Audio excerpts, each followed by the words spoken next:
বিগত বুধবাৰে ঘোষিত এপিএছচি পৰীক্ষাত উত্তীৰ্ণ হৈ নামনি অসমৰ সৰভোগৰ জামাদাৰগুৰি গাঁৱৰ নিবাসী তথা আদৰ্শ কৃষক প্ৰয়াত মেহেৰ আলী মুন্সি আৰু প্ৰয়াত আয়েছা খাতুনৰ পুত্ৰ শ্বাহজাহান আলীয়ে সমগ্ৰ সৰভোগবাসীৰ লগতে বৰপেটা জিলালৈ গৌৰৱ কঢ়িয়াই আনিবলৈ সক্ষম হৈছে। শ্বাহজাহানে প্ৰাথমিক শিক্ষা 1237 নং পুথিমাৰী প্ৰাথমিক বিদ্যালয়ত, হাইস্কুল বৰনগৰ জেআৰপি উচ্চতৰ মাধ্যমিক বিদ্যালয়ত, নৱজ্যোতি কলেজৰ পৰা উচ্চতৰ মাধ্যমিক, বৰনগৰ কলেজৰ পৰা স্নাতক ডিগ্ৰী, মাতা বিশ্ববিদ্যালয় নয়ডাত শিক্ষাৰ্থীৰে MBA উত্তীৰ্ণ হয়। পৰৱৰ্তী সময়ত শ্বাহজাহান আলীয়ে 2001 বৰ্ষত ভাৰতীয় নৌসেনা বিভাগত চাকৰিত ভৰ্তি হৈ 2016 বৰ্ষত অৱসৰি লৈ 2017 বৰ্ষতে পুনৰ SBI চাকৰিত ভৰ্তি হৈ বৰ্তমানলৈকে বেংকৰ কৰ্মৰ মাজেৰে এপিএছচি পৰীক্ষাৰ বাবে প্ৰস্তুতি চলাই অৱশেষত সফলতাৰ মুখ দেখিলে। বৰ্তমান শ্বাহজাহানে অসম চৰকাৰৰ বিক্ৰীকৰ অধীক্ষক হিচাপে সেৱা আগবঢ়াব। শ্বাহজাহানক এনে সফলতাৰ বাবে সৰভোগৰ বিভিন্ন দল সংগঠন শুভাকাংক্ষী আজি সৰভোগৰ নিজা গৃহত গৈ শুভেচ্ছা জনাইছে। খুবেই ভাল লাগিছে। যেতিয়া মই ৰিজাল্টটো পালোঁ তেতিয়া মোৰ এনেকুৱা লাগিছিল যে মোৰ খুব আনন্দিত হৈছিলোঁ। তাৰপিছত প্ৰথমতে মই চবকে খবৰটো দিয়াৰ কাৰণে মই মানে এনেকুৱা থিৰাং কৰিছিলোঁ, আমি 7জন ভাই ককাইক মই তাৰমানে প্ৰথমতে চবৰ ডাঙৰ দাদাজনক ফোন কৰিছোঁ। মোক APSC 2022 ৰিজাল্ট হৈছে, এইটোত মই ছুপাৰিনটেণ্ডেণ্ট অফ টেক্স হিচাপে সিলেক্টেড হৈছোঁ।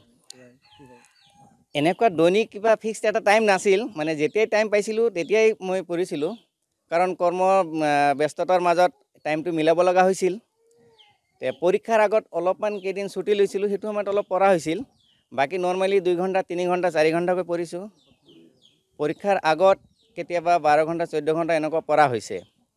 আৰু মোৰ প্ৰিপাৰেশ্যনটো লৈছিলোঁ অনলাইনৰ যিমান বহুত ইউটিউব চেনেলবিলাক আছে সেইবিলাকৰ পৰা মই প্ৰিপাৰেশ্যনটো লৈছিলোঁ, আৰু এটা প্ৰাইভেট কোচিং ইনষ্টিটিউটৰ পৰা এটা মই অনলাইন কোচিঙো লৈছিলোঁ।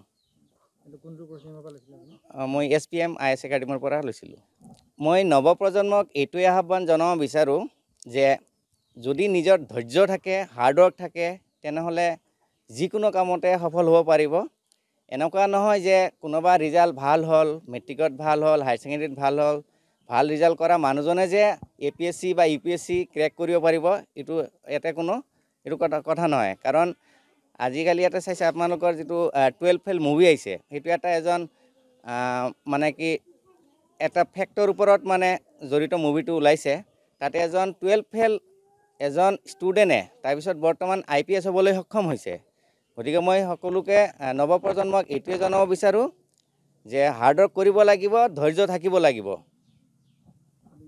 প্ৰথমতে মই অসম চৰকাৰক অশেষ ধন্যবাদ জনাব বিচাৰিছোঁ, কাৰণ আগত APSCৰ যিটো এইবাৰ পৰীক্ষা পাতিছে, বৰ্তমান যিবিলাক চিলেকশ্যন হৈ আছে একেবাৰে ফেয়াৰ চিলেকশ্যন হৈছে। ইয়াতে যে কোনো ধৰণৰ মানে যে আগতে যি ধৰণৰ মানে প্ৰচেছ চলি আছিল সেইটো হোৱা নাই। অৱশ্যে মেৰিট বেচিছো হয়, কিন্তু ইয়াৰ মাজত ধৈৰ্য আৰু হাৰ্ড ৱৰ্কিং থাকিব লাগিব।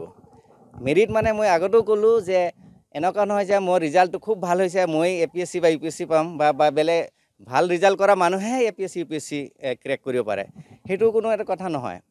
ৰিজাল্ট ভাল বেয়াৰ ওপৰত কথা নহয়, পঢ়িব লাগিব, ধৈৰ্য থাকিব লাগিব, হাৰ্ড ৱৰ্কিং কৰিবই লাগিব। অসম আদিত্য, বৰপেটা।